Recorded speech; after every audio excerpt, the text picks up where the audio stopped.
Llegó a la puerta para cobrar el alquiler atrasado, y el millonario nunca imaginó encontrarse con una escena como aquella.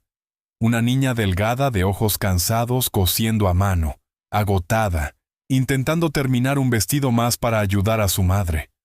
Lo que aún no sabía era que esa niña estaba a punto de cambiarle la vida por completo. Mateo Ríos bajó de su camioneta de lujo sin molestarse siquiera en cerrar la puerta. Estaba irritado. Había pasado un día lleno de reuniones tediosas.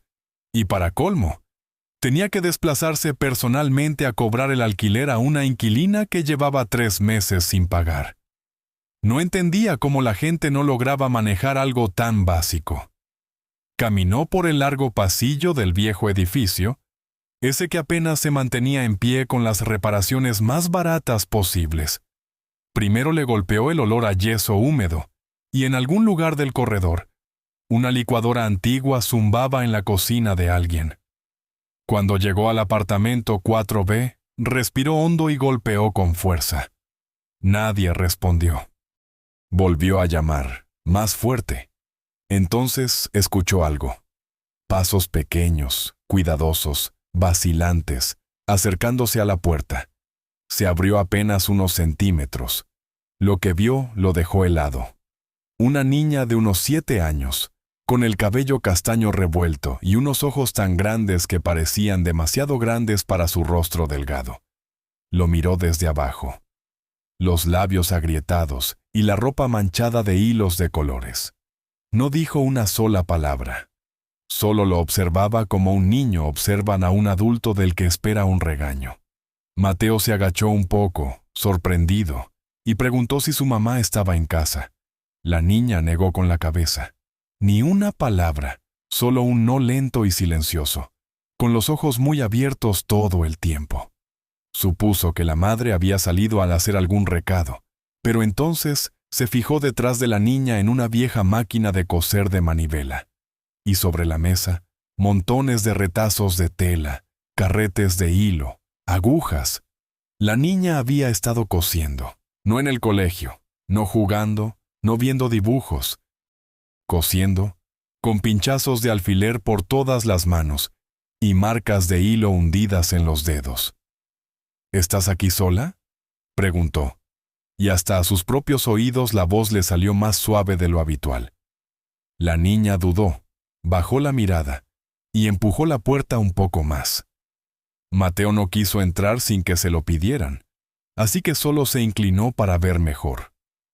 El apartamento estaba oscuro, las cortinas corridas, el aire viciado.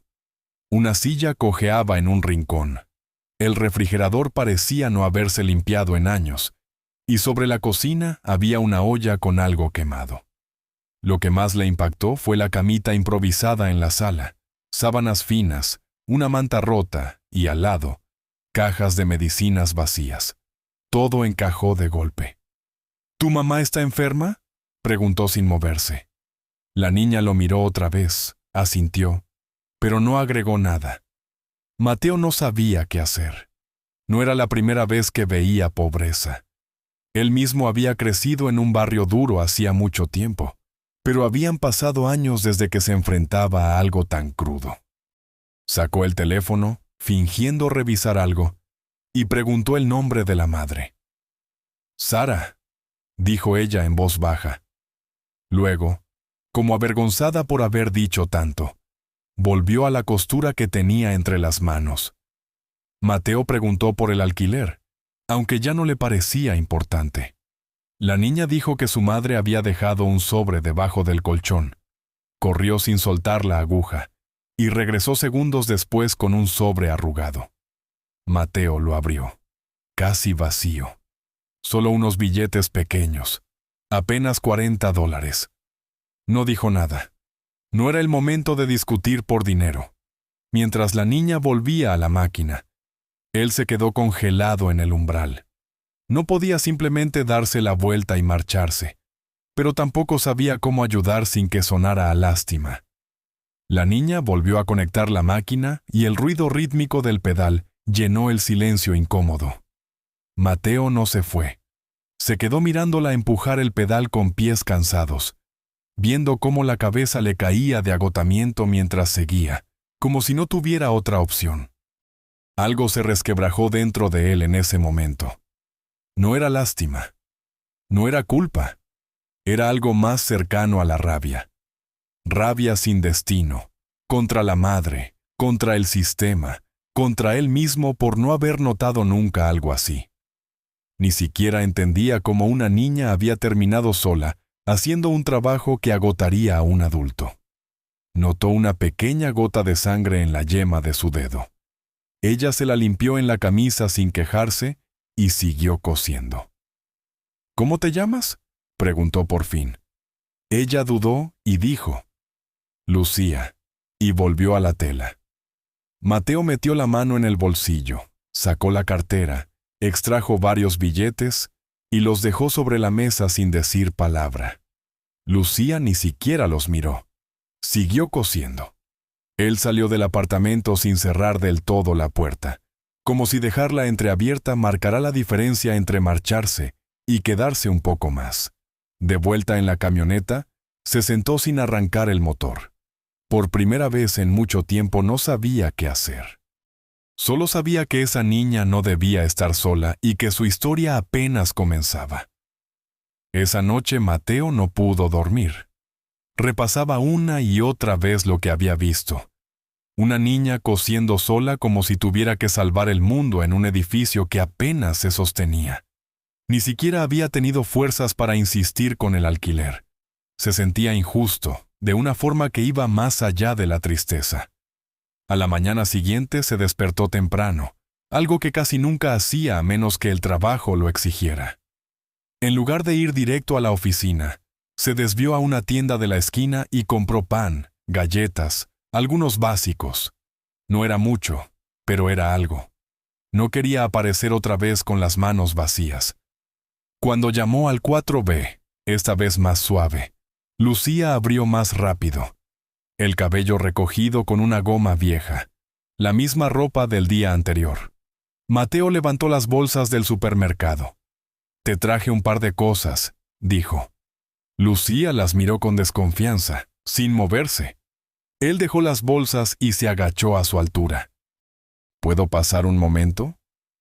Ella no dijo que sí, pero se hizo a un lado.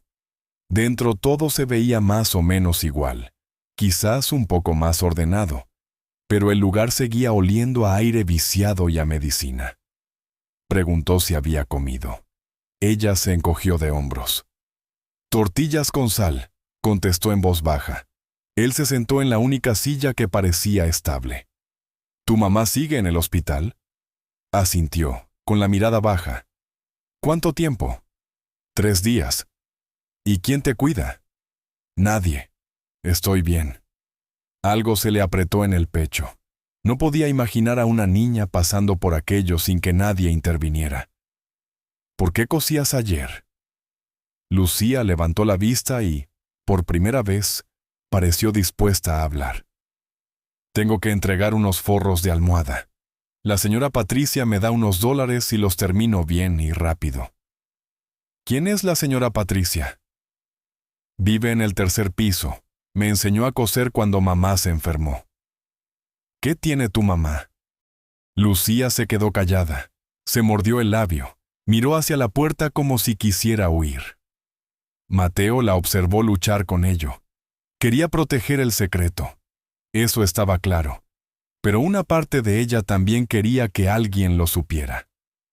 «Leucemia», dijo por fin, apenas un susurro. La palabra quedó pesada en el aire. Mateo ya lo sospechaba, pero oírlo de una niña de 7 años golpeaba distinto. «¿Qué dicen los médicos?».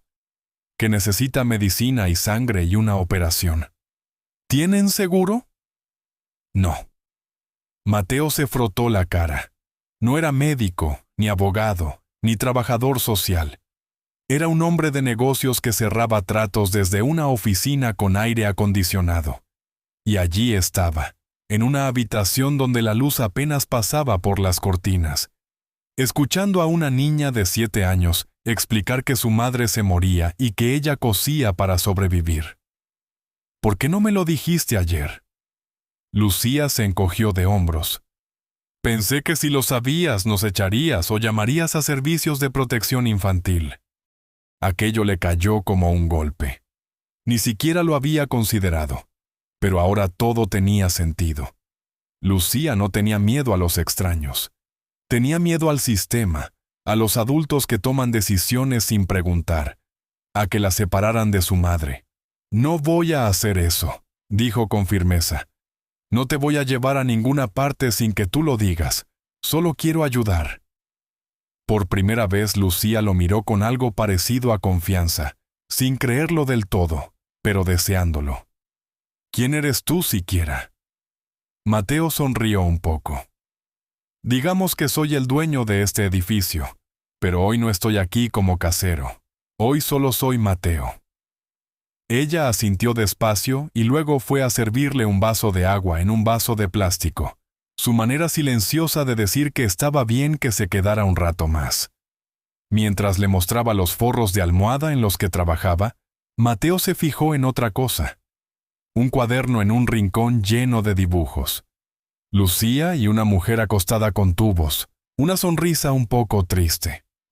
Un corazón entre ellas y debajo, con letra torcida. Todo van a estar bien, mamá. Mateo supo en ese instante que tenía que hacer algo, lo que fuera necesario. Salió del apartamento con el pecho dolorido.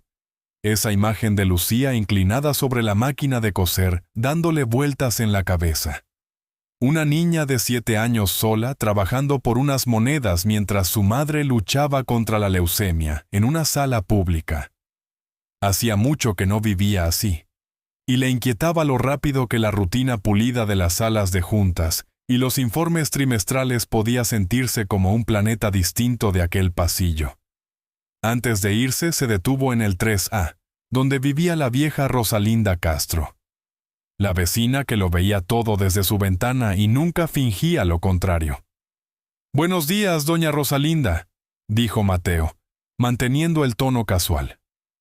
«Usted es el casero, ¿verdad? Quería preguntarle por la inquilina del 4B. Rosalinda abrió la puerta de par en par y lo invitó a pasar sin esperar la pregunta. Esa pobre Sara. Lleva meses luchando contra ese cáncer de sangre. Leucemia, le llaman. Ya está perdiendo el cabello.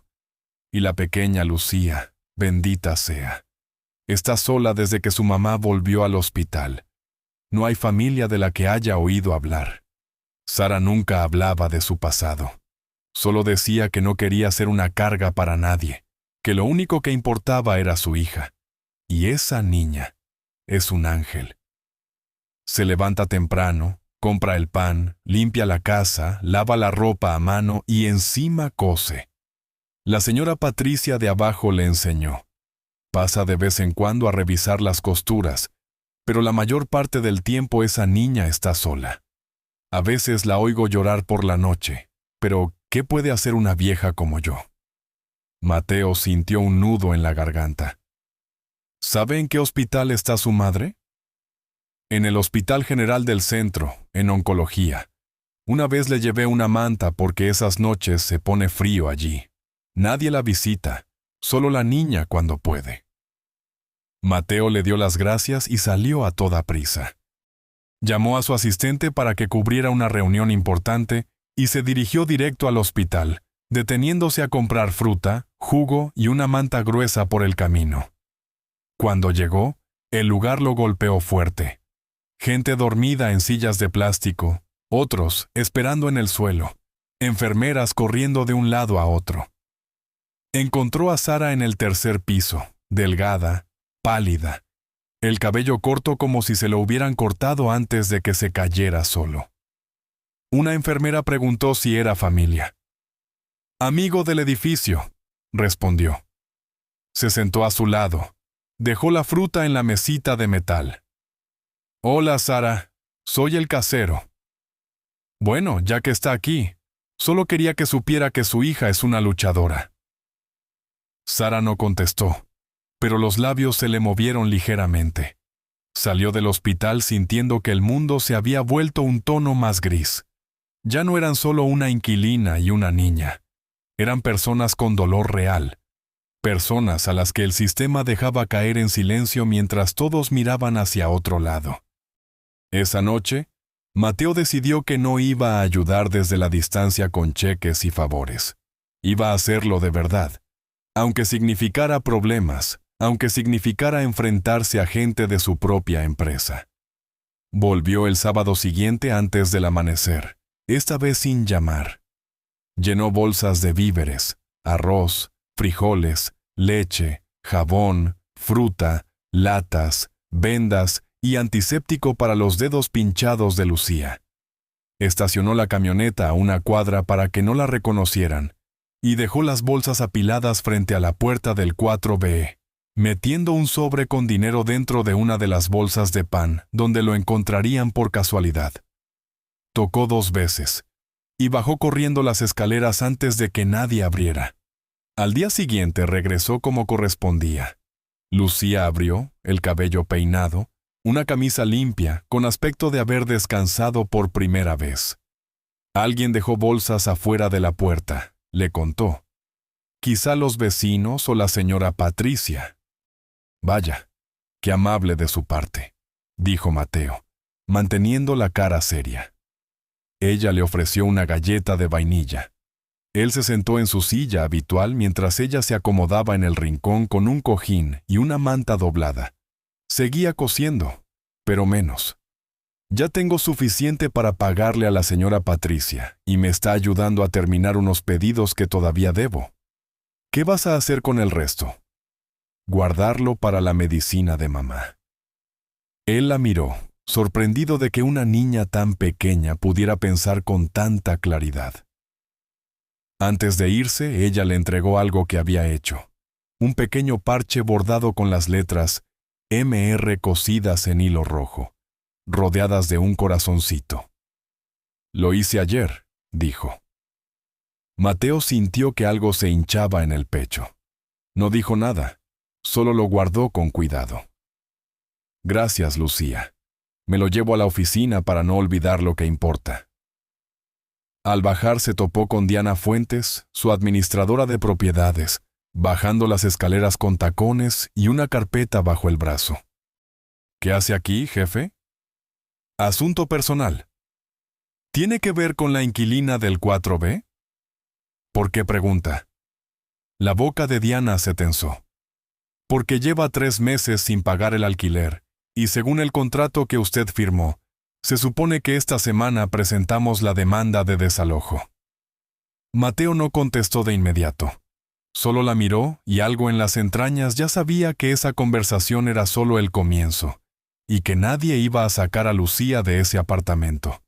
No mientras él tuviera algo que decir. Diana no era tonta. En cuanto vio su cara saliendo del edificio cargando un parche bordado, de todas las cosas, supo que algo no andaba bien. Mateo no se involucraba con los inquilinos. Ese era su trabajo, y a él le gustaba así. Si había algo que molestaba a Diana, era que la dejaran fuera del asunto, sobre todo cuando se trataba del negocio. Esa misma tarde se puso a investigar, sacó registros de propiedad, historiales de alquiler, correspondencia. Encontró transferencias personales de la cuenta de Mateo a la oficina de facturación del Hospital General y pequeños pagos a una farmacia local. Estaba cubriendo gastos en silencio sin decirle a nadie. Ni al contador, ni al socio mayoritario, a nadie. Y entonces, su expresión cambió. Diana no tenía ninguna implicación emocional en nada de aquello. No le importaba la niña, la enfermedad, la pobreza. Lo que veía era una oportunidad. Si Mateo movía dinero sin declarar, eso era una responsabilidad. Y una responsabilidad podía usarse para sacarlo, para tomar el control. Ya lo había pensado antes. Mateo era talentoso, claro, pero también impulsivo, confiado, descuidado con las cosas equivocadas. En una empresa de ese tamaño, eso era una debilidad que valía la pena explotar. A la mañana siguiente, Diana fue sola al edificio, subió al 4º piso con la carpeta bajo el brazo y golpeó fuerte en el 4B. Lucía abrió la puerta. No reconoció a esa mujer. ¿Está su madre en casa?, preguntó Diana con tono plano. No, está en el hospital. ¿Y quién es usted? Diana la miró de arriba abajo con una mezcla de incomodidad y juicio. No estaba acostumbrada a tratar con niños, especialmente con uno que le sostenía la mirada. Dígale a su madre que tiene 3 días para desalojar. Lo siento, pero no hay excepciones. Mi mamá está enferma, dijo Lucía sin moverse. Lo sé, y lamento lo que están pasando, pero no tengo otra opción. Son las reglas del dueño. Lucía no dijo nada. Solo cerró la puerta despacio. No lloró, no discutió, y de algún modo eso inquietó a Diana más que cualquier estallido. Al salir se cruzó con Rosalinda en las escaleras. La vieja la miró de arriba abajo. Usted es la que dejó ese aviso de desalojo. Es mi trabajo, nada personal. Claro, eso dicen todos, murmuró Rosalinda. Pero cuando esa niña esté en la calle, ¿va a ser usted la que explique por qué o solo va a firmar otro papel? Diana no respondió. Se fue sin mirar atrás. Esa tarde Lucía caminó hasta el hospital con el aviso de desalojo doblado en la mochila y se lo mostró a su madre. Sara lo leyó y cerró los ojos, demasiado débil para hablar, y solo extendió la mano para acariciar el cabello de su hija. No te preocupes, mi amor. Vamos a salir adelante. Su voz se apagaba. Mientras tanto, Mateo recibió una llamada de un número bloqueado. La voz de Diana, afilada como siempre. Tiene 24 horas para firmar ese desalojo. Si no lo hace, envío el expediente completo a los socios, incluyendo cada transferencia bancaria que ha hecho. Usted decide. Mateo colgó sin decir palabra, la mandíbula tensa de rabia, pero ya se estaba formando un plan en su cabeza. Volvió al apartamento esa misma noche, el mismo aviso de desalojo sobre la mesa entre ellos. Diana te trajo esto. Lucía asintió sin levantar la vista. ¿Qué vas a hacer? No sé. No puedo pagar. No tengo a dónde ir. Pero si me voy, ¿cómo va a saber mi mamá dónde encontrarme? Mateo cerró los ojos un segundo. Le dolía más que cualquier golpe. Lucía no se preocupaba por ella misma. Se preocupaba de que su madre no supiera dónde estaba. No te vas a ninguna parte, dijo con firmeza. No voy a permitir que eso pase. Te lo prometo. Pero usted no es el dueño. Sí lo soy. Entonces, ¿por qué nos quieren echar? Porque algunas personas solo ven números. Yo veo personas. Y tú no eres una deuda. Eres una niña haciendo más de lo que la mayoría de los adultos jamás harían. Ella no contestó. Pero por primera vez en días los hombros se le relajaron, como si todo el cuerpo hubiera soltado parte de la tensión que llevaba. ¿Puedo ir a ver a mi mamá mañana? Claro. De hecho, te llevo. A las 8 en punto. Los ojos se le abrieron de par en par. ¿De verdad? Sí, si te parece bien. Ella asintió, y luego fue a su habitación y regresó con una pequeña bolsa de tela que contenía una sola manzana. Esto es para usted. Es la última, pero está buena. La guardé porque pensé que quizá mañana no quedaría nada. Mateo la tomó con cuidado, como si fuera algo precioso, algo sellado entre ellos en ese instante, sin una sola firma. Al bajar se encontró con Rosalinda barriendo la entrada. ¿Qué van a hacer ustedes dos, señor Ríos? Lo que sea necesario. Entonces más le vale moverse rápido porque esa niña no aguanta otro golpe, y Sara no tiene mucho tiempo. Mateo la miró a los ojos. No los voy a abandonar. Rosalinda asintió. Entonces apúrese, porque la de los tacones ya habla de llamar abogados si la orden no se ejecuta esta semana, y esa no se detiene por nadie. A la mañana siguiente Mateo llegó a las 7:30. Lucía ya esperaba en las escaleras con una mochila pequeña, nerviosa pero emocionada. Condujeron al hospital casi en silencio.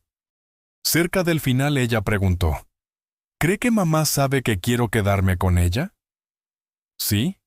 Y sabe que tiene una hija que vale más que el oro. Entraron juntos.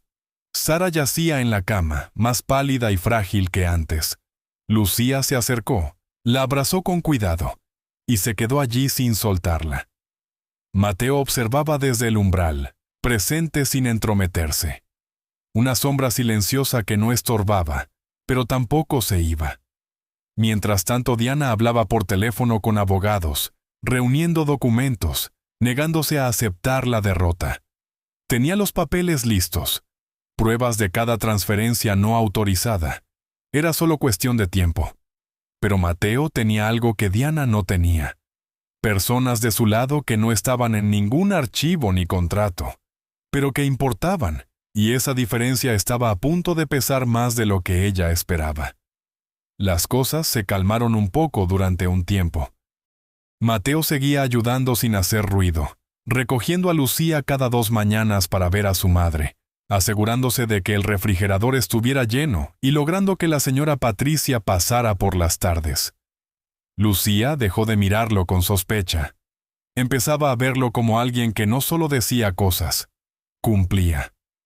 Una tarde, sentados en el pequeño parque cerca del hospital, Lucía interrumpió su desplazamiento por el teléfono sin levantar la vista de la hoja que doblaba en formas. ¿Y si mi mamá no despierta? Mateo dejó el teléfono. ¿Por qué preguntas eso? La enfermera dijo ayer que estaba más cansada que antes, que a veces el cuerpo simplemente se rinde. ¿Y tú qué piensas? Que si se va, me voy a quedar sola. Y eso me da miedo. Él no tenía las palabras correctas, así que solo la dejó hablar. A veces eso era lo mejor que podía hacer. Esa noche llamó el hospital. Sara había tenido una crisis fuerte y la trasladaban a cuidados intensivos. Mateo agarró las llaves y condujo directo. Lucía ya estaba en la sala de espera. Había llegado sola en autobús con la mochila al hombro, los ojos rojos pero sin llorar. Esa clase de dolor que ya no sale en lágrimas, solo quema en silencio por dentro. Un médico salió y explicó con cuidado que el cuerpo de Sara no respondía al tratamiento como esperaban, que estaban haciendo todo lo posible, pero no podían prometer nada. Mateo no esperó. Llamó a un médico privado de su confianza, alguien que confirmó que había un tratamiento experimental en el Hospital Lakeside, un hospital privado al otro lado de la ciudad. Caro, complicado, pero real. Había que trasladar a Sara y rápido. Háganlo, dijo Mateo. Yo cubro todo. El médico lo estudió. ¿Estás seguro? Más que nunca. Mientras hacían el papeleo, Lucía se sentó a su lado. ¿Y si no funciona? Va a funcionar. ¿Y si no? Entonces me quedaré contigo hasta el final, pase lo que pase. Ella no dijo nada. Solo tomó su mano. Luego, por primera vez, lo abrazó. No fue largo ni apretado, pero fue real. Esa clase de abrazo que se da cuando se acaban las palabras y solo queda la confianza. El traslado salió bien. Sara entró a cuidados intensivos en Lakeside en cuanto llegó la ambulancia. Mateo firmó todos los formularios, autorizó cada tratamiento, entregó su tarjeta sin ni siquiera mirar el total. No importaba. Quería salvar a esa mujer, no por él, sino por la niña que ya le había cambiado la vida. Mientras todo aquello se desarrollaba, Diana se movía igual de rápido, pero hacia algo completamente distinto. Había conseguido la firma de un juez para el desalojo en silencio, sin avisarle a Mateo, usando contactos y una empresa de notificaciones especializada en exactamente ese tipo de trabajo. Ese viernes al mediodía, 2 personas de ropa civil aparecieron en el edificio con papeles en la mano. Nadie respondió en el 4B. Lucía y Sara estaban en el hospital. Solo estaba Rosalinda, y bajó corriendo cuando los vio. ¿Qué se creen que están haciendo? Ejecutando una orden de desalojo. La mujer está en el hospital, la niña también. Eso no es asunto nuestro, señora. Solo cumplimos lo que está firmado. Entraron con una llave que alguien les había entregado y empezaron a empacar.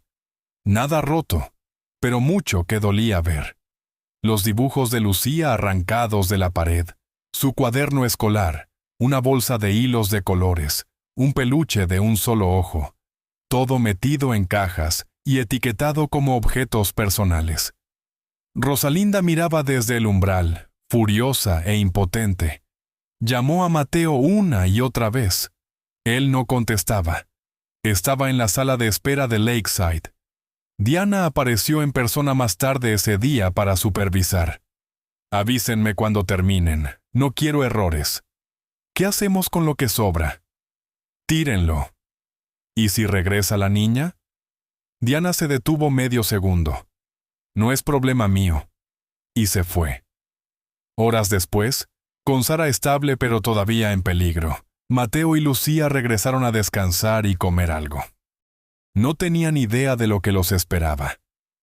Rosalinda los recibió en la entrada, la cara tensa de preocupación, y los llevó directo arriba sin decir palabra. Lucía corrió adelante, sin esperar nada raro, hasta que llegó a su puerta y se congeló. Un aviso blanco pegado en la puerta. Desalojo ejecutado.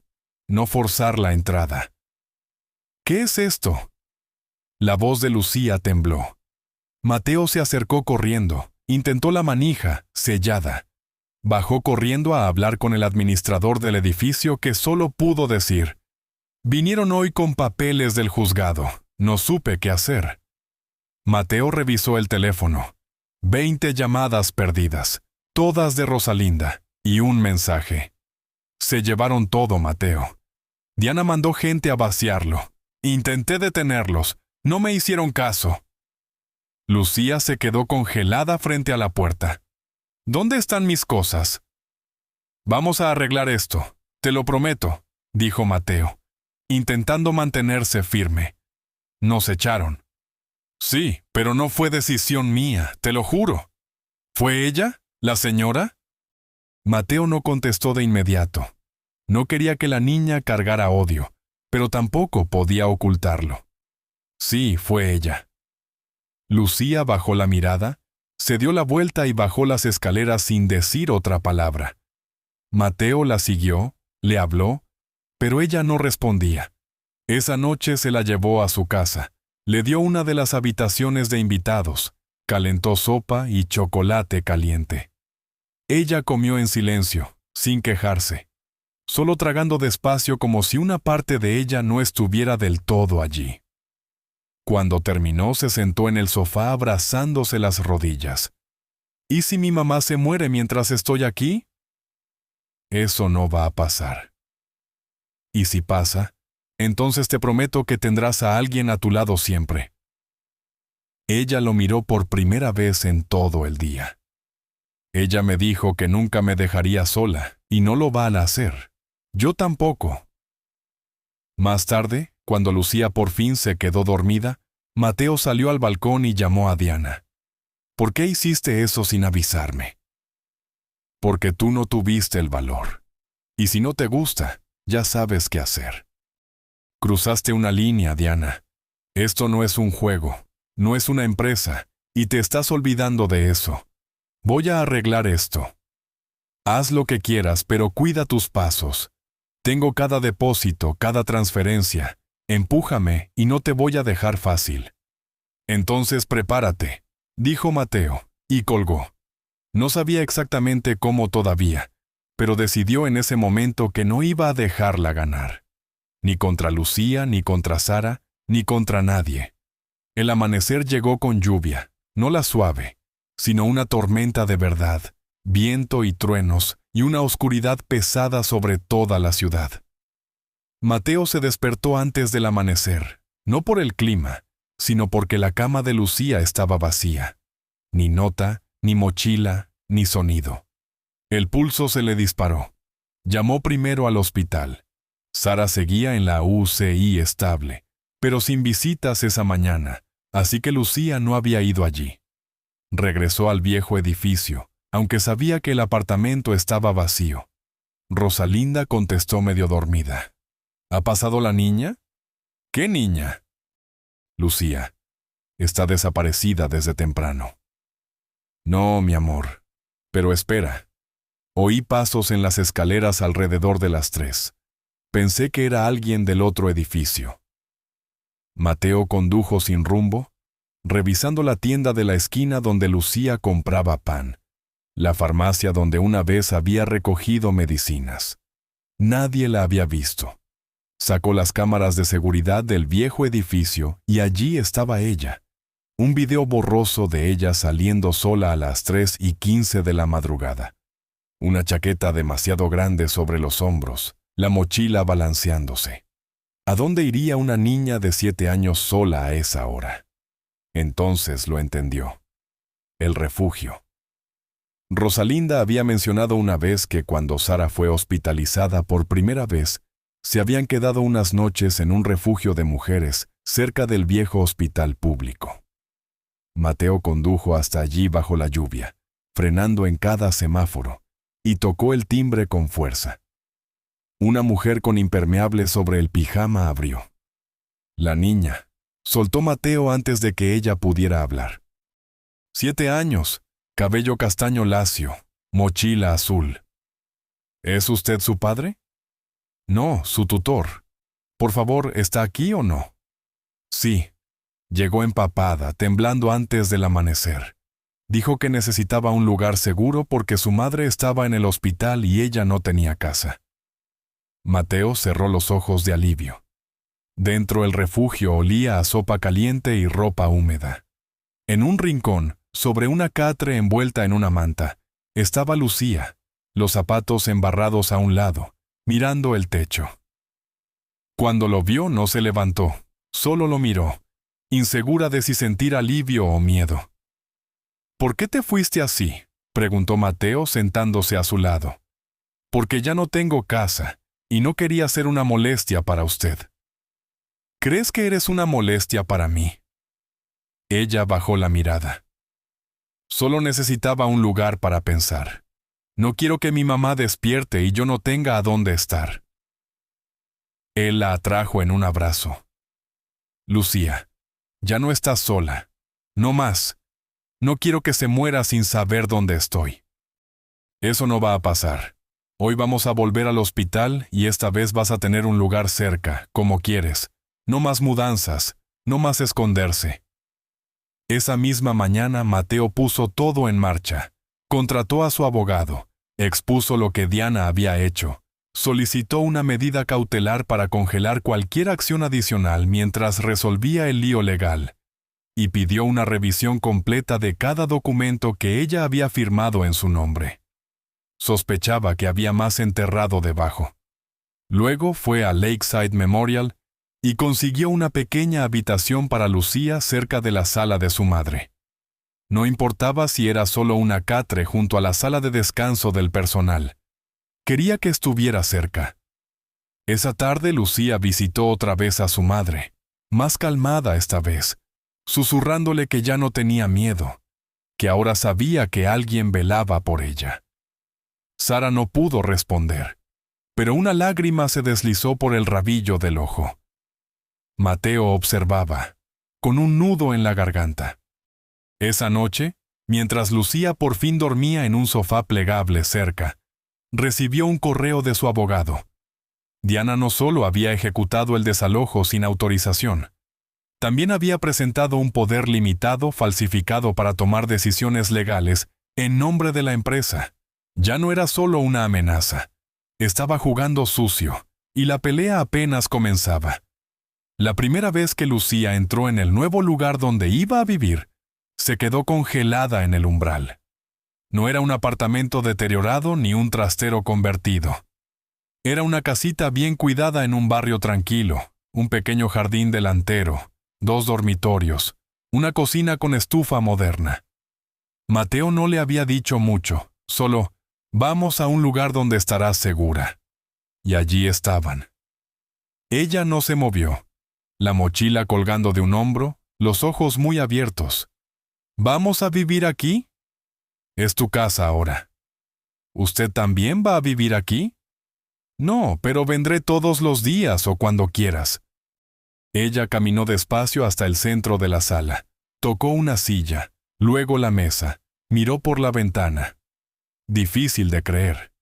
En la cocina, víveres, agua embotellada, platos nuevos.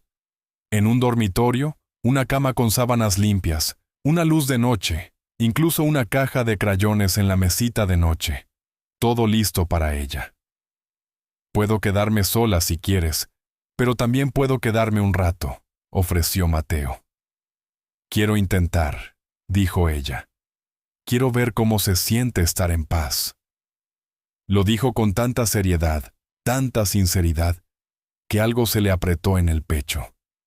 La dejó explorar a su ritmo mientras hablaba afuera con Clara, una enfermera que había contratado por recomendación de un médico, que estaría disponible las 24 horas para Lucía y para cualquier asunto del hospital. Clara no era del tipo rígido y clínico. Era cálida, fácil de tratar, de las que escuchan antes de hablar. Lucía la miró de reojo, pero no dijo nada. Mateo la presentó simplemente como una amiga que pasaría de vez en cuando. No quería que la niña se sintiera vigilada. Esa noche fue distinta. Lucía durmió con la puerta abierta, no por miedo, sino para oír si alguien llegaba.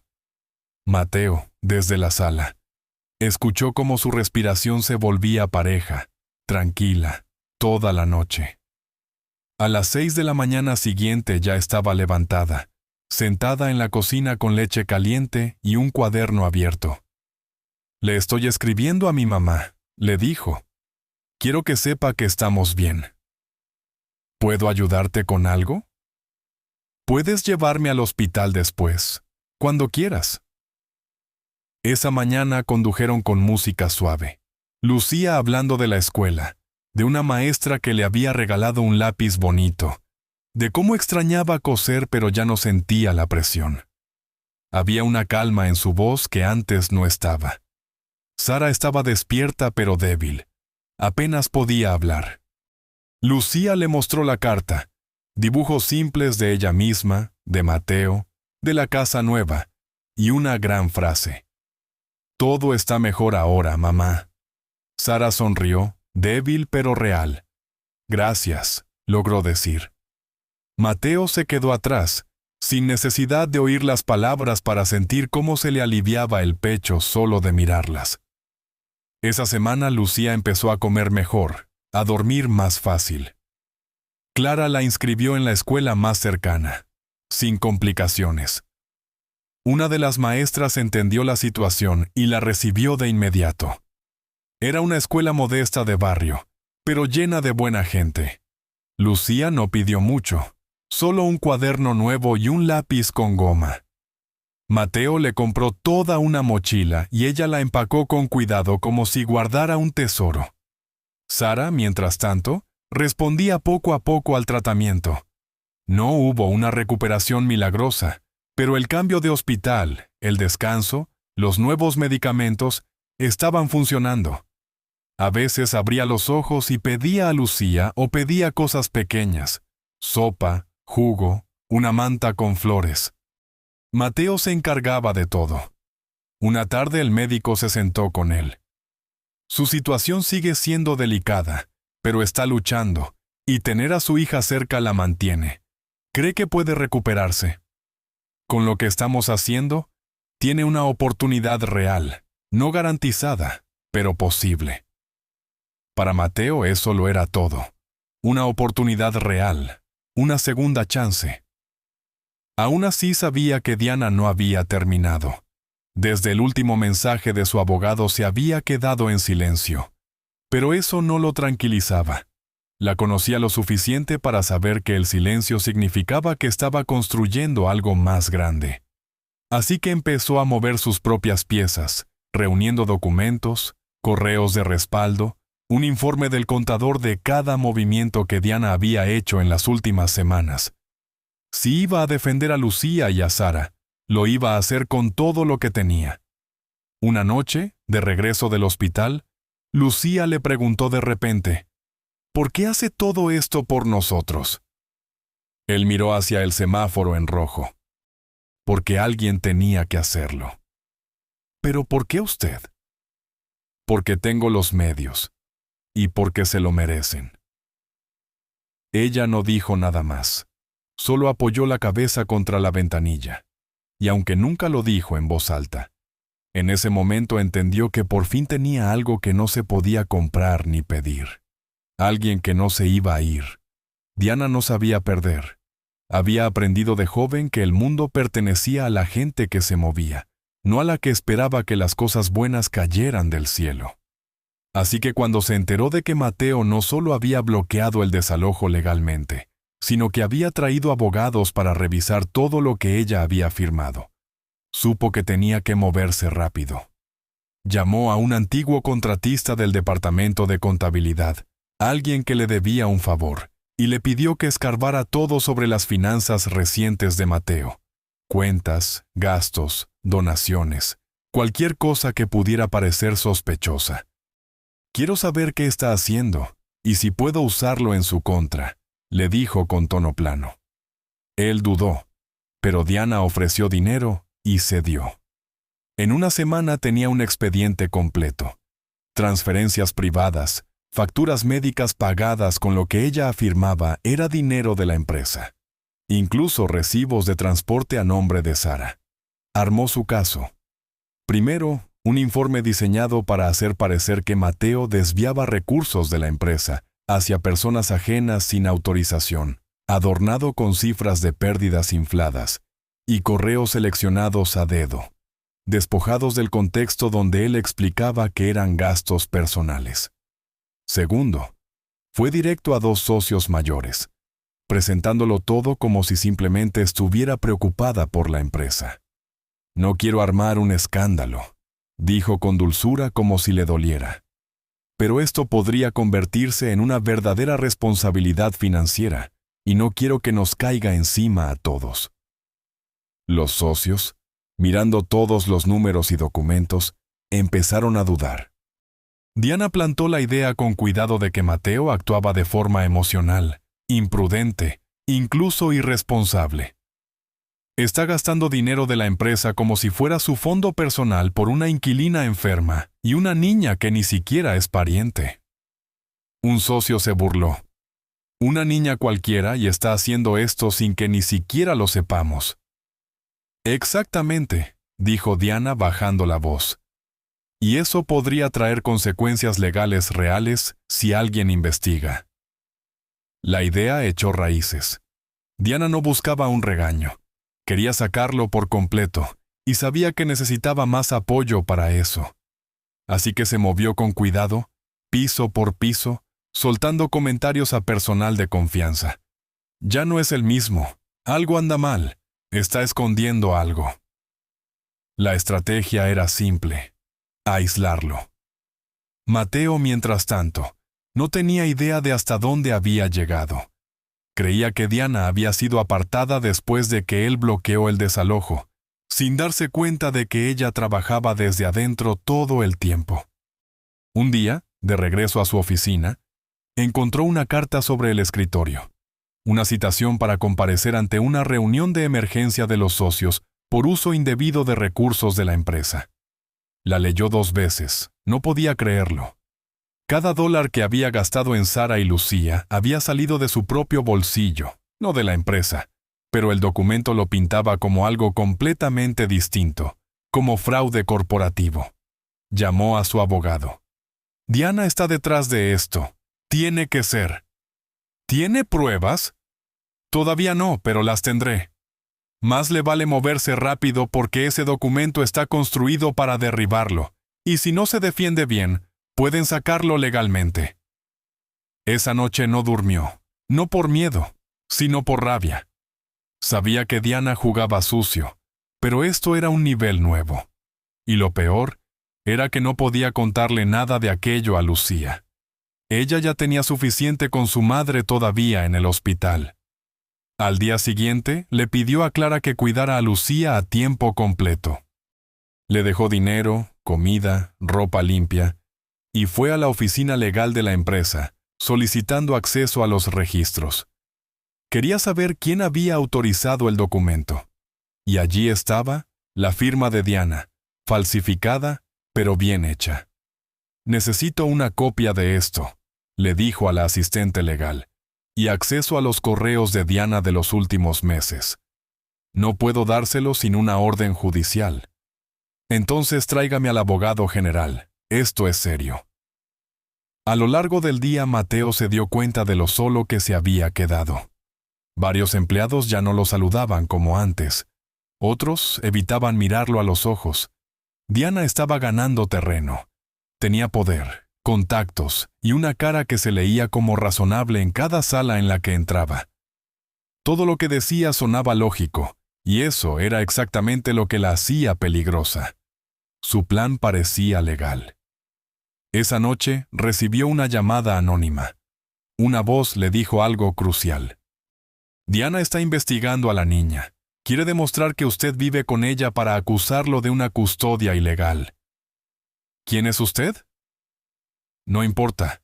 Solo protéjala y no confíe en nadie. Mateo colgó, se quedó en silencio. Ya no se trataba solo de él. Si Diana lograba arrastrar a Lucía a un escándalo, podía amenazar por completo la custodia de Sara. Y peor, Lucía podía terminar en el sistema de acogida sin forma de volver. Eso no lo iba a permitir. Llamó a Lakeside. ¿Cómo está Sara? Estable, pero muy débil. Hoy no respondió mucho. ¿Puede recibir una visita corta esta noche? Una breve. Fue esa noche. Se sentó a su lado. Sara, necesito que confíes en mí. Diana está intentando meterse en nuestras vidas, y no voy a permitirlo. Voy a proteger a Lucía como si fuera mía. Pero necesito que estés conmigo, aunque sea un poco, para que los papeles estén limpios, para que Diana no pueda tocarla. Sara abrió los ojos un segundo. Murmuró algo débil, pero Mateo entendió lo suficiente. Confío en ti. Y con eso supo que tenía que llevar esto hasta el final, cueste lo que cueste. Lucía se paró frente al espejo con su nuevo uniforme escolar, una blusa blanca impecable, una falda azul marino, zapatos que todavía olían a tienda. Se veía extraña a sí misma, como si no estuviera segura de si era realmente ella. Mateo la observaba desde el umbral con una sonrisa silenciosa. «Te ves bien», dijo. «¿De verdad? Como una niña lista para empezar algo nuevo». Clara la acompañó a la escuela ese primer día. Era un campus pequeño con una cerca alta y murales de animales pintados en las paredes. El director la recibió con amabilidad. No hizo demasiadas preguntas. Ya conocía su situación. Su maestra, una mujer de rostro cálido, la llevó al salón, la presentó a los demás niños, la sentó al lado de una niña de trenzas largas, que de inmediato le prestó un lápiz. Lucía no habló mucho ese primer día, pero lo observó todo. Aprendió algunos nombres, cuidó su cuaderno nuevo con cuidado, y en el recreo, cuando un niño se acercó con una pelota y le preguntó si quería jugar, dijo que sí con una pequeña sonrisa.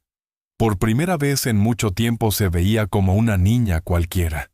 Mientras tanto, Sara seguía luchando desde su cama de hospital.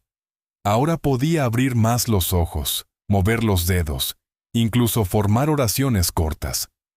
Mateo la visitaba todas las tardes, contándole el día de Lucía, lo que había comido, cómo le iba en la escuela. A veces solo cosas pequeñas como que Clara había quemado el pan tostado esa mañana. Sara se reía débilmente, pero se reía. Un día le llevó un dibujo que Lucía había hecho, y Sara lo sostuvo como si fuera una obra de arte.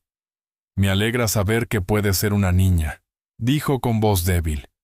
«Está feliz, pero te necesita». Sara cerró los ojos. «Estoy luchando por ella». Mateo lo sentía. Estaba luchando por vivir. Y si todavía estaba allí era por esa niña que se negaba a rendirse ante nada. Pasaron las semanas. Lucía se acomodó a su rutina. Levantarse temprano, desayuno, escuela, tareas, una visita por la tarde con su mamá, cena con Clara, a veces con Mateo si no estaba ocupado. Había dejado de coser con regularidad, pero guardaba su hilo y su aguja en una cajita, un recuerdo de lo que solía hacer. Una tarde, haciendo la tarea juntos, Clara preguntó: ¿Te gusta tu nueva escuela? Sí, y mis compañeros también, aunque un niño dijo que parezco estar siempre pensando en algo. ¿Y qué le dijiste? Que sí lo estaba. ¿En qué piensas tanto? En que esto está bien, pero no sé cuánto va a durar. Clara se quedó callada. Entendía ese sentimiento por completo. Cuando algo bueno llega después de tanto dolor, da miedo porque dejas de confiar en ello. Empiezas a preguntarte cuándo se va a desmoronar todo otra vez.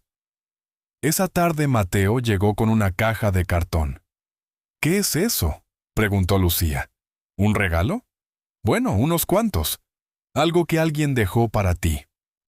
Dentro había libros de cuentos, una bufanda de punto, una bolsita de dulces y una carta escrita a mano.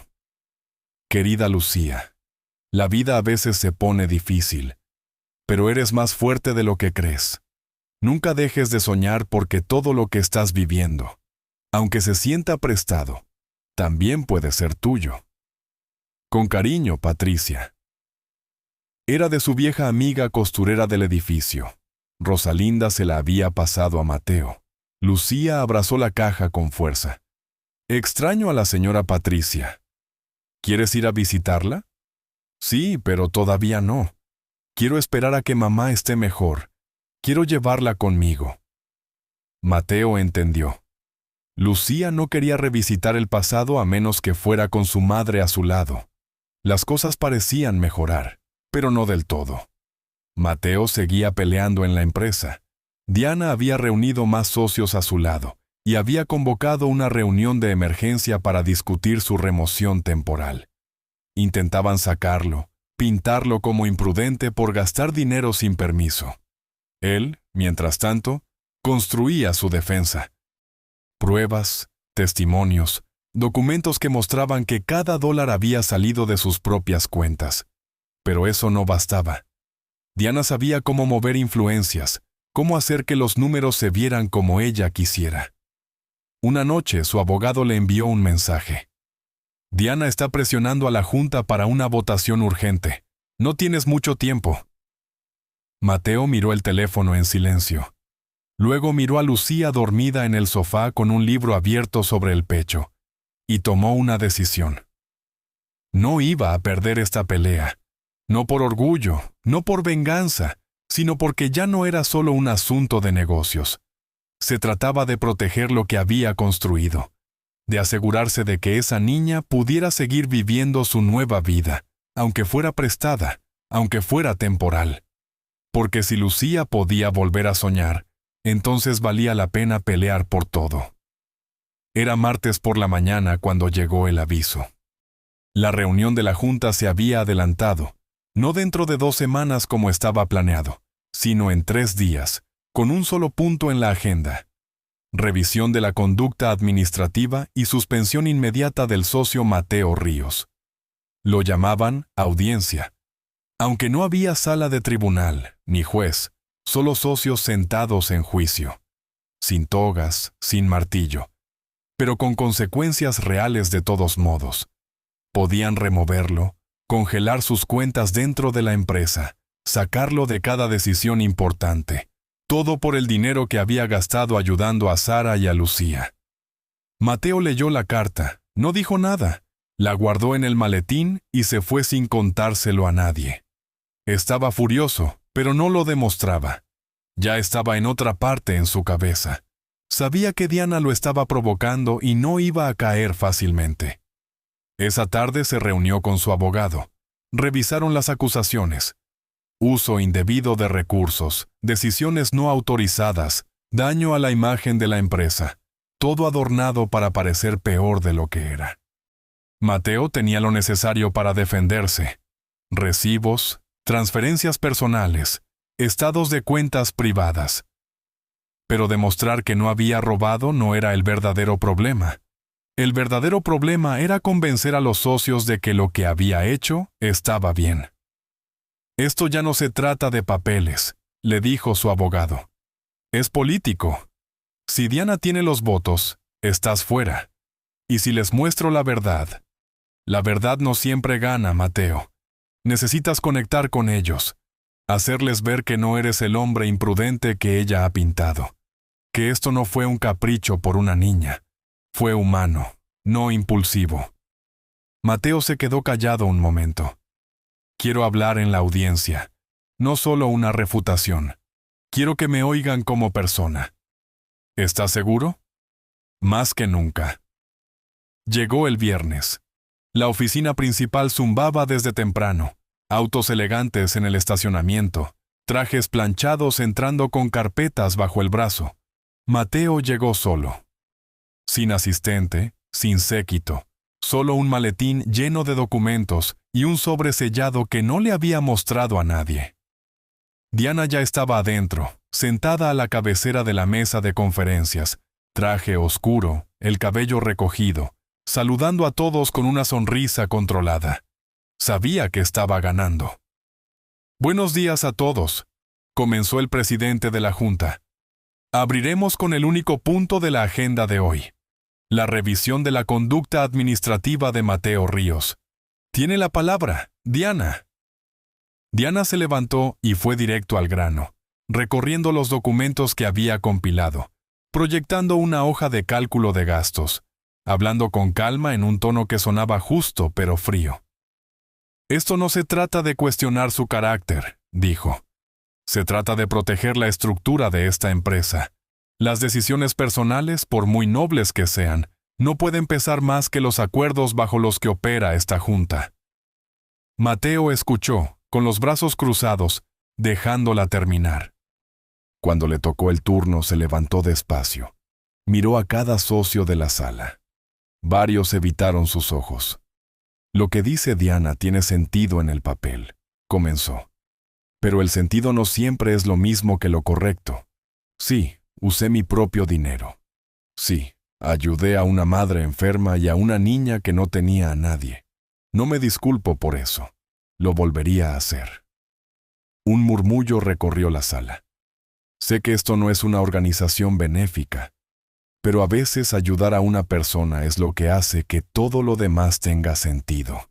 No toqué un solo dólar que no fuera mío. Aquí están todos los recibos. Abrió el maletín, extendió las páginas una por una. Fechas, montos, cuentas personales, todo documentado. Y si creen que actúo por impulso, déjenme presentarles a Lucía. Sacó el sobre sellado. Dentro había una carta escrita con crayón. La puso en el proyector. Gracias por no dejarme sola, por darme un hogar, por llevarme a ver a mi mamá. Cuando se mejore, quiero invitarte a mi cumpleaños. Esta carta no está aquí para convencerlos, dijo Mateo. Está aquí para recordarles que allá afuera hay cosas que importan más que los porcentajes. Y si hoy deciden removerme por esto, está bien. Al menos sabré que hice lo correcto. Silencio. Diana respiró despacio. No esperaba que hablara así, no defendiéndose, sino hablando desde algo más profundo. Uno de los socios mayores levantó la mano. Mi hija tuvo cáncer hace 5 años. Yo no estuve. Me enterré en el trabajo y hasta el día de hoy me arrepiento. Lo que usted hizo, Mateo, no es común, pero es valiente. Otro socio habló. Propongo que votemos, pero que votemos con conciencia, no por miedo a perder dinero. La votación dio la vuelta a la mesa uno por uno en voz alta. A favor de que Mateo se quede, a favor, en contra, a favor, a favor. Al final Mateo ganó por un solo voto. La mandíbula de Diana se tensó, pero no dijo nada. Solo se levantó, recogió sus cosas y se fue sin decir palabra. Su plan había fallado. Por ahora. Mateo se quedó quieto un momento, sin sonreír. Esto no era una victoria, solo un alivio. Afuera Clara esperaba con una llamada perdida. Él devolvió la llamada de inmediato. ¿Todo bien? Necesita venir, dijo Clara con voz tensa. Es Sara. Pasó algo. Y una vez más, todo cambió. Mateo salió de la oficina a toda velocidad hacia el hospital, abriéndose paso entre el tráfico, cortando esquinas que no debía. Clara lo recibió en la entrada, la cara seria. ¿Qué pasó? Crisis respiratoria.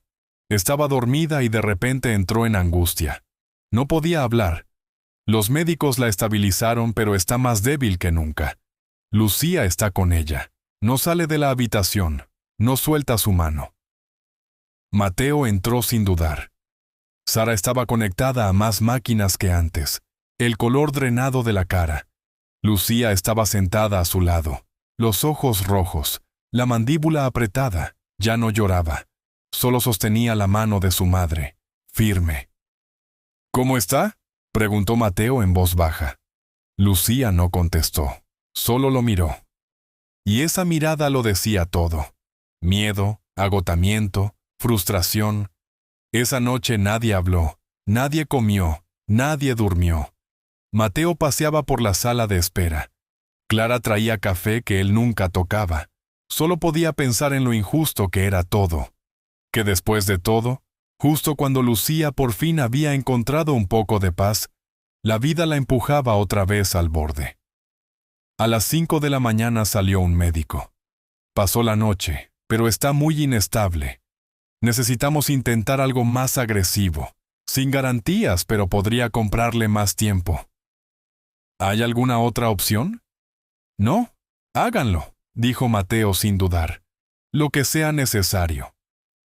Horas después, sentado afuera tomando aire, agotado, los ojos hinchados, alguien se sentó a su lado sin decir palabra. No esperaba verlo así, dijo una voz familiar. Se volvió. «Rosalinda, ¿qué hace aquí?» La niña me escribió desde el teléfono de Clara.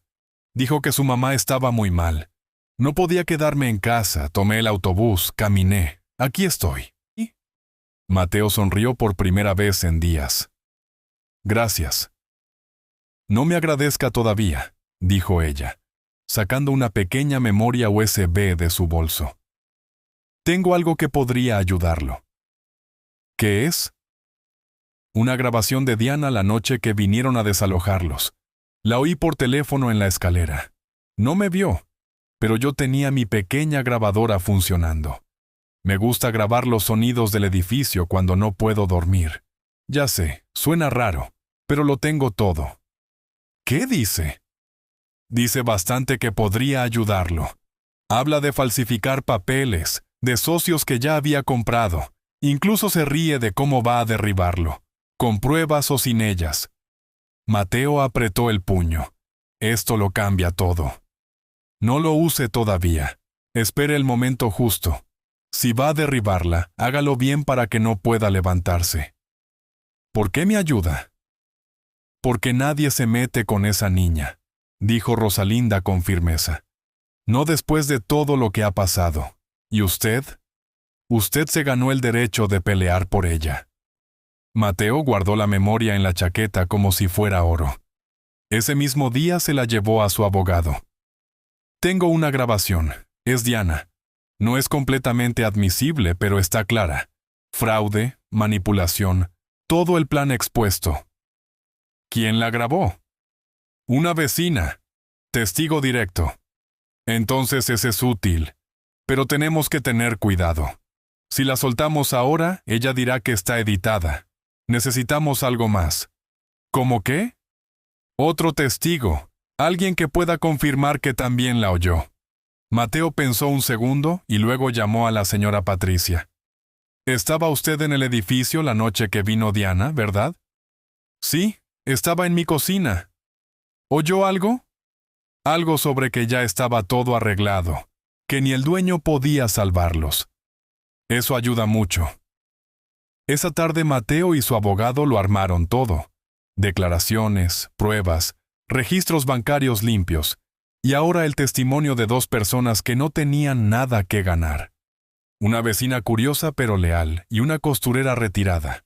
Nadie las esperaría como aliadas. Pero a veces los giros más grandes vienen de los lugares que nadie mira. Antes de que terminara el día, Mateo pasó por el hospital. Clara tenía buenas noticias. Sara había respondido un poco al nuevo tratamiento. Todavía no hablaba, pero movía las manos, ya no estaba sedada, los ojos abiertos, siguiendo a Lucía cada vez que se acercaba. «Tu mamá está peleando con todo lo que tiene», le dijo Mateo a la niña. «Y yo también, así que no puedo quedarme atrás». Lucía asintió y luego preguntó en voz baja: «¿Y la señora Mala sigue sin rendirse? Pero no tiene tanto poder como cree. ¿Y si regresa?» Mateo le guiñó un ojo. «Que regrese. Estaremos listos». Mateo se despertó esa mañana con un solo pensamiento en la cabeza. Hoy cae Diana. No del todo quizás, pero lo suficiente para que nunca vuelva a meter la mano. Se puso una camisa sencilla, sin chaqueta, sin corbata. No quería verse como un hombre de negocios. Quería verse humano porque así era exactamente como se sentía. La oficina estaba tensa cuando llegó.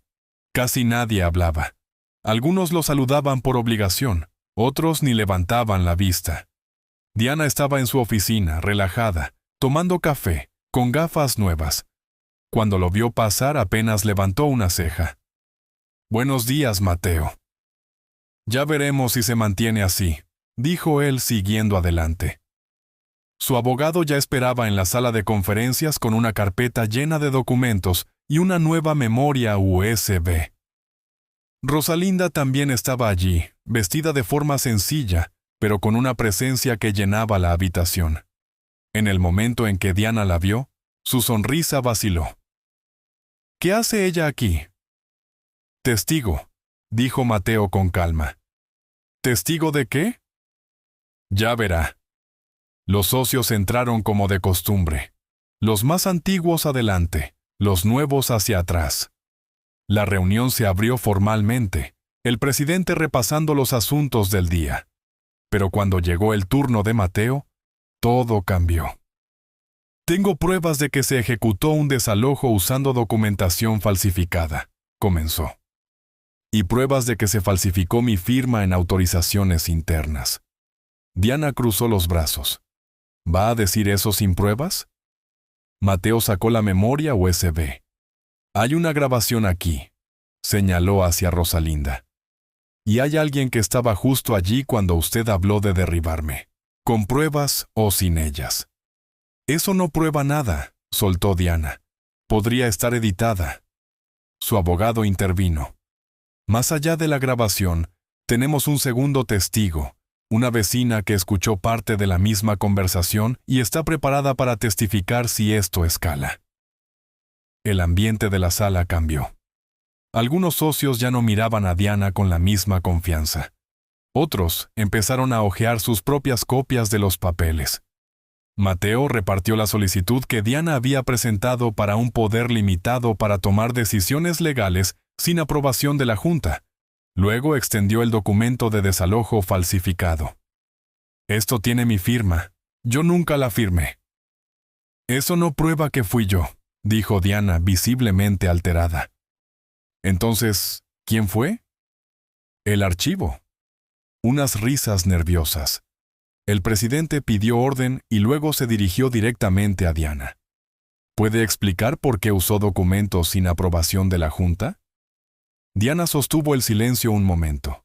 Se acomodó el cabello. Respiró hondo. «Actué para proteger esta empresa. El señor Ríos tomaba decisiones emocionales, no profesionales. Alguien tenía que hacer algo. Falsificando firmas. No estoy admitiendo eso». «Pero tampoco lo niega», respondió Mateo. El silencio se alargó. El presidente llamó a un receso de 15 minutos. Diana se quedó sola. Rosalinda caminó directo hacia Mateo. «Eso es, creo». «Tal vez», dijo él. «Tal vez no. A esta gente le importa más proteger sus inversiones que la verdad». No se equivocaba. Después del receso llegó una decisión, no la que él había esperado del todo, pero una que marcaba un cambio real. La Junta ha decidido suspender a Diana Fuentes de sus funciones por 3 meses mientras se investigan a fondo los materiales presentados. No será removida en este momento, pero pierde toda autoridad administrativa. A partir de hoy. La mandíbula de Diana se tensó. Se levantó, recogió sus cosas y sin decir palabra se dirigió a la puerta. Antes de salir se detuvo junto a Mateo. No ganó, solo se compró tiempo. Eso es suficiente por ahora, respondió él. Los socios salieron uno por uno, algunos deteniéndose a ofrecerle apoyo silencioso, otros dándole una palmada en el hombro que decía, está a salvo por ahora. Él no quería nada de eso, solo quería volver al hospital. Cuando llegó, Lucía estaba sentada al lado de la cama de su madre, leyéndole un cuento en voz baja. Sara ya podía oír, aunque todavía no tenía fuerzas para hablar. Mateo entró en silencio, sin interrumpir. Cuando Lucía terminó el cuento, levantó la vista. ¿Cómo le fue?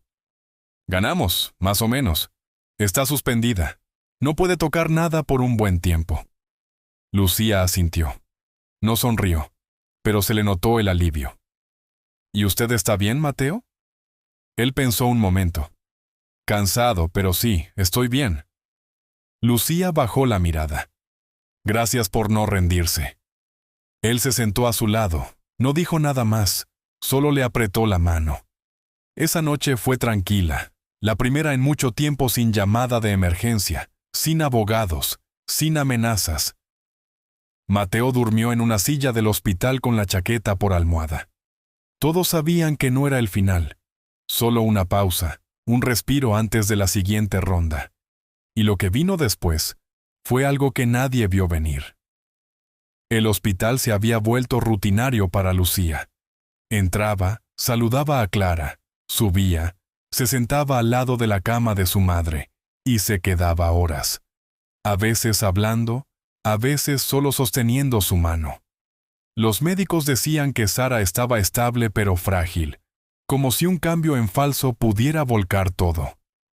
Una tarde, dibujando en su cuaderno en la pequeña sala de espera, Lucía oyó a dos enfermeras hablando, sin mala intención, sin darse cuenta de que ella podía oírlas. Dicen que la mujer del 307 tiene una opción más, un tratamiento nuevo, pero cuesta una fortuna. Sí, experimental, muy poca gente puede pagarlo. Lucía dejó de dibujar, miró hacia el pasillo, se levantó en silencio y fue a buscar a Clara. ¿Qué tratamiento? ¿De qué hablan? Es para mi mamá. Clara dudó, pero no quiso mentir. Sí, es un protocolo nuevo que están probando. Buenas posibilidades, pero caro. Muy caro. ¿Mateo lo sabe? Todavía no. Están esperando la evaluación completa primero. Lucía asintió despacio. Esa noche no durmió, mirando el techo, pensando hasta que una idea tomó forma. Al día siguiente, en lugar de ir al hospital, le pidió permiso a Clara para pasar por la tienda de manualidades. Dijo que quería papel para una tarjeta. Clara no sospechó nada y la dejó ir. Pero Lucía no fue a la tienda de manualidades. Fue a una imprenta con computadoras de alquiler, pagó una hora y buscó en internet cómo vender bordados. Durante la siguiente semana, en secreto, empezó a hacer piezas, corazones, nombres, frases como «mantente fuerte» y «todo va a estar bien». Una compañera de clase la ayudó a tomar fotos con el teléfono. Lucía las subió a una pequeña página que había creado en línea, ofreció envíos, tomó pedidos por mensajes, bordó nombres en servilletas y retazos de tela que cortaba con tijeras viejas.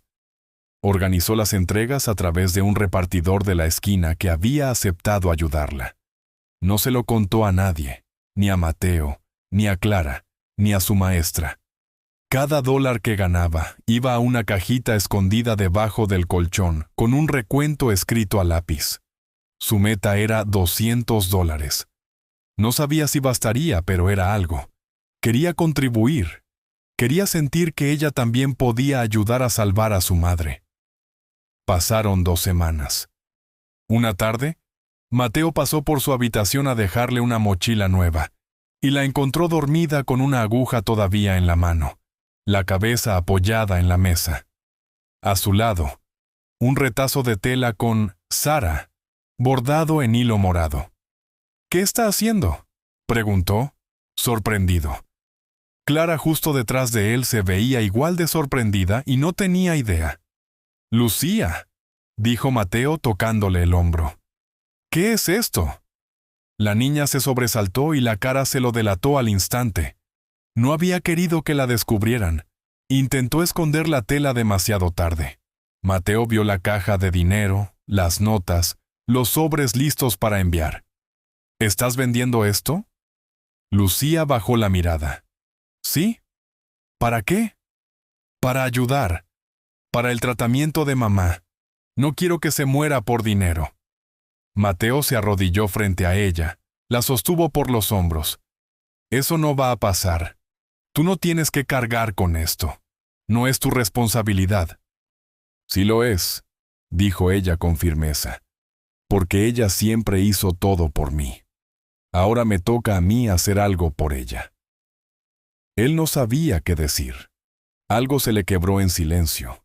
Quería gritar, no a ella, sino al mundo, a lo injusto que era que una niña de 7 años estuviera entregando sus tardes, su juego, su descanso para salvar a su madre. «¿Cuánto has ahorrado?». 210, dijo ella en voz baja. «¿Y cuánto necesitas?». «No sé. Solo quiero ayudar, aunque sea un poco». Mateo cerró los ojos. Al día siguiente fue al hospital. Preguntó por el tratamiento. Obtuvo el desglose completo. Casi $4,000 más las pruebas preliminares. Podía pagarlo fácilmente, por supuesto, pero decidió hacer algo distinto. De regreso a casa le dijo a Lucía: «Yo cubro el resto, pero tú eres la que entrega lo que ahorraste. Es tu esfuerzo, tu regalo, y tu madre merece saberlo». Al día siguiente, caja en mano, Lucía entró a la oficina del médico, nerviosa pero decidida. «Esto es para el tratamiento de mi mamá», dijo, dejando la caja sobre el escritorio. El médico la miró atónito. Mateo, de pie detrás de ella, solo sonrió. «Yo cubro el resto, pero esto es la parte que más importa». Esa tarde Lucía le contó a Sara todo lo que había hecho. Sara no pudo hablar, pero apretó fuerte la mano de su hija y lloró. Lágrimas silenciosas llenas de amor, de orgullo, porque su hija no solo era fuerte, era un milagro. Los médicos dieron luz verde al tratamiento experimental. Todo estaba en orden, el dinero, el papeleo, las autorizaciones. Pero quedaba una decisión, la más importante. Tenía que ser de Sara. Estaba más alerta de lo que había estado en semanas, capaz de mover las manos con más fuerza, formar algunas palabras suaves. Mateo entró a la habitación con los papeles. Lucía fue con él, sosteniendo la cajita de retazos bordados. Clara esperaba junto a la puerta. «Sara», dijo Mateo, acercándose a la cama. «El tratamiento está listo. Es arriesgado, pero es tu mejor oportunidad. Si no lo hacemos ahora, quizá no tengamos otra chance». Sara miró a Lucía. «No quiero dejarte». Lucía tomó su mano. «Quiero que te mejores, mamá. Pero si no quieres hacerlo, estaré bien. Solo dime lo que quieres». Silencio. Sara respiró despacio. Cada pequeño movimiento le costaba claramente algo. Luego habló. «¿Sí?». Una sola palabra, pero dentro de ella había esperanza, miedo y valor todo junto. Mateo llamó al médico y se firmaron los papeles. La cirugía sería a la mañana siguiente. Nadie durmió bien esa noche. Lucía se quedó en la sala de espera del hospital, abrazando su mochila. Clara le puso una manta y se sentó cerca. Mateo fue a casa a prepararse. No iba a dejar a Lucía sola en lo que viniera después. Antes de acostarse, abrió una vieja caja de madera que había guardado durante años y sacó una escritura de propiedad doblada, una casa que había tenido durante mucho tiempo pero nunca usado, que valía dinero de verdad. Pensó un momento y luego llamó a su agente inmobiliario. ¿Venderla? ¿Estás seguro? ¿Hoy? ¿Por qué? Porque algunas cosas valen más. Al amanecer, la ambulancia llevó a Sara al quirófano. Lucía caminó a su lado, sosteniendo su mano, sin llorar, solo mirando al frente como si ya supiera que todo su mundo estaba a punto de cambiar de una forma u otra. La cirugía duró horas. Mateo y Lucía esperaron, el corazón en la garganta, cada minuto estirándose como 10. Clara traía café, agua, cualquier cosa, pero nadie tocaba nada. Casi 6 horas después salió el médico, visiblemente agotado, quitándose el gorro quirúrgico. Mateo se levantó de golpe. Lucía corrió a su lado. Lo logró. La cirugía terminó. Hubo algunos momentos difíciles, pero respondió bien. Ahora viene la parte más dura, la recuperación. Pero sí, está viva. Lucía se cubrió la boca con las 2 manos, y por fin llegaron las lágrimas. Mateo se agachó a su altura, la abrazó fuerte. ¿Lo logramos?, preguntó ella. Lo logramos. Los días siguientes fueron cuidadosos, cautelosos. Sara todavía no podía hablar, pero sus signos vitales subían. Débil pero viva, y eso lo era todo. Mateo la visitaba todos los días llevándole jugo, libros, noticias de Lucía. Lucía iba después de la escuela, a veces quedándose dormida con la cabeza en el borde de la cama, a veces solo sentada en silencio como si estar cerca bastara. Una tarde, mientras Clara lavaba los platos en la casa, sonó el timbre. Era Diana. Sin traje, sin carpeta esta vez, solo un abrigo largo y un sobre en la mano. Clara no quería dejarla entrar, pero Lucía ya había oído la voz. Reconoció el nombre y fue a la puerta. ¿Qué quiere, Diana? La mujer la estudió. Hablar con Mateo. Pero mientras espero, quiero hablar contigo. Lucía cruzó los brazos. ¿De qué? De algo que podría cambiarte toda la vida. La niña no contestó. Solo la miró con esos ojos que ya habían visto más de lo que debían. Conocí a tu madre hace mucho tiempo, dijo Diana, sacando una foto vieja del sobre. Éramos adolescentes, hermanas, pero nos separaron cuando éramos pequeñas. Ella fue adoptada por otra familia. Yo terminé en otro lado. La encontré años después. Nunca le dije quién era, solo me acerqué y ella me rechazó. Dijo que su vida ya estaba llena contigo. La boca de Lucía se tensó. ¿Y eso qué tiene que ver? Tú no eres su hija biológica. El silencio se volvió pesado. Clara, más cerca ahora, dejó caer la esponja que tenía en la mano. Lucía no se movió. Te adoptó cuando tenías 3 meses. Tu madre biológica te dejó en una clínica. Sara apareció poco después. Preguntó si podía ayudar y nunca te soltó. Lucía bajó la mirada. ¿Y qué, Diana? ¿Qué cambia eso? Diana pareció aturdida. ¿No te importa? No, porque ella es mi mamá. Me crió, me enseñó a coser, me abrazó cuando tenía miedo. Nada más importa. Diana se quedó callada. ¿Y usted es mi tía? Sí. ¿Y por qué querría hacernos daño? Diana no tenía respuesta. Justo entonces Mateo llegó, vio a Diana y caminó directo hacia ella. ¿Qué hace aquí? No vine a pelear. Vine a decir la verdad. ¿Por qué ahora? Porque quizá no me queda mucho tiempo para hacer otra cosa. Mateo la miró confundido. Estoy enferma, dijo Diana en voz baja. No como Sara, pero no me queda mucho, y no quiero llevarme todo esto conmigo cuando me vaya. Lucía dio un paso atrás, cerró la puerta. Mateo miró a Diana una última vez. Entonces haga lo correcto antes de irse. Diana asintió y se alejó despacio. Por primera vez no se veía fuerte. Se veía como una persona cualquiera, cansada, sola. Y dentro de esa casa, Lucía se preparó para lo que viniera después, porque ya entendía que lo que importaba no era lo que acababan de descubrir. Lo que importaba era lo que venía después. No tardó mucho en que Sara se enterara de la visita de Diana. Lucía se lo contó todo, directo y sin filtros. La foto, las hermanas separadas de niñas, la adopción. Sara no reaccionó con alarma. Solo escuchó, con los ojos muy abiertos. Cuando Lucía terminó, Sara le apretó la mano, no con fuerza, pero con total claridad. «No importa cómo llegaste a mí», susurró con voz áspera. «Llegaste y eso es todo lo que importa». Lucía se inclinó y la abrazó con cuidado, cuidando de no lastimarla. Ninguna de las dos lloró. Ya habían pasado las lágrimas. Años de aferrarse, de quererse sin condiciones las habían agotado. Esa noche Lucía se quedó dormida sentada a su lado, la cabeza apoyada en el brazo de su madre. Sara despertó más débil al día siguiente.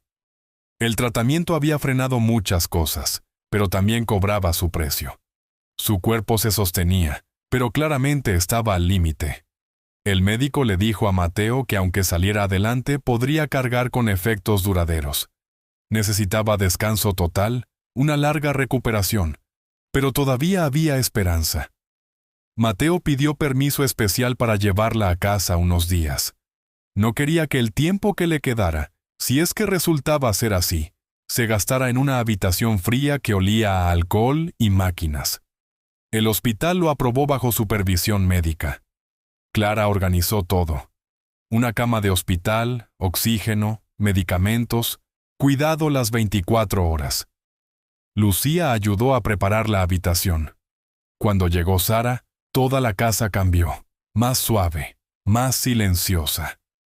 Mateo pasaba todas las tardes, le contaba del trabajo, de alguna tontería que había dicho un socio, o cosas simples como que Clara había quemado las tortillas.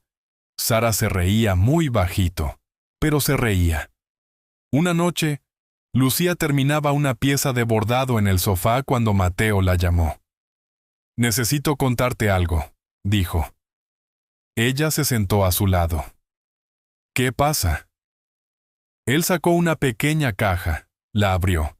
Dentro había una carta vieja amarillenta. «Encontré esto en unos papeles que Diana entregó antes de irse. Dijo que era tuyo». Lucía la abrió despacio. Era una carta de su madre biológica, la mujer que la había dejado en la clínica cuando tenía 3 meses. Era corta. «No puedo quedarme contigo. No tengo forma de cuidarte. Pero espero que alguien lo haga mejor de lo que yo podría. Tu nombre no es Valeria. Quiero decir Lucía, pero ese es el nombre que es tuyo ahora. Que quien te encuentre te dé el amor que yo no puedo.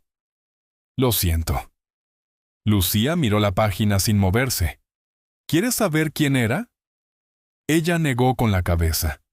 «No necesito saberlo porque ya sé quién es mi mamá y está en esa habitación de ahí». Mateo sonrió.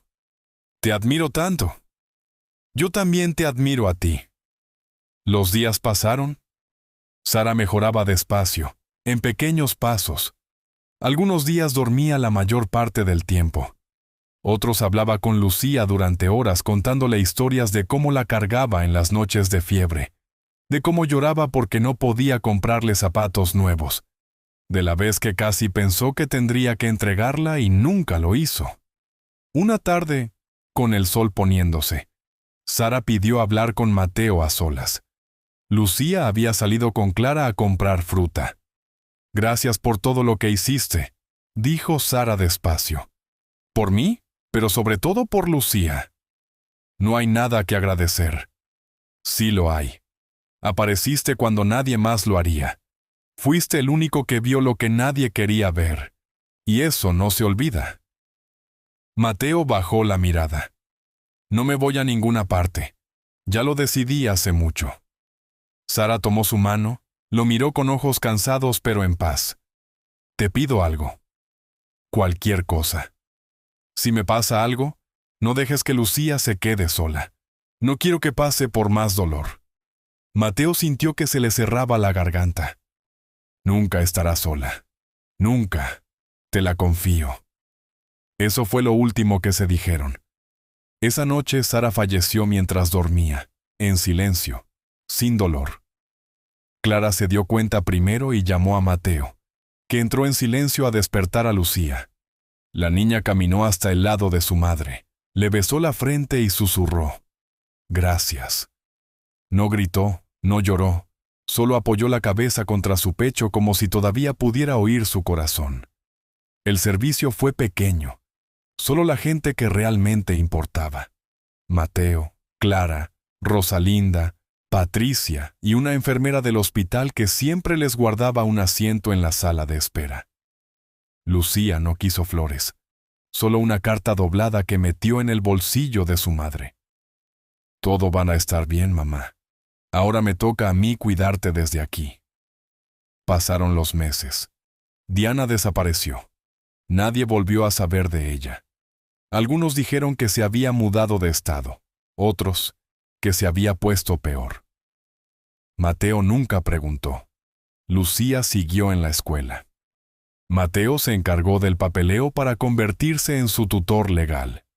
No fue fácil, pero después de todo lo que habían pasado, no había otra forma en que pudiera terminar. Un día, limpiando el armario de Sara, Lucía encontró una caja escondida. Dibujos, servilletas bordadas, la primera carta que le había escrito a su mamá en el jardín de niños.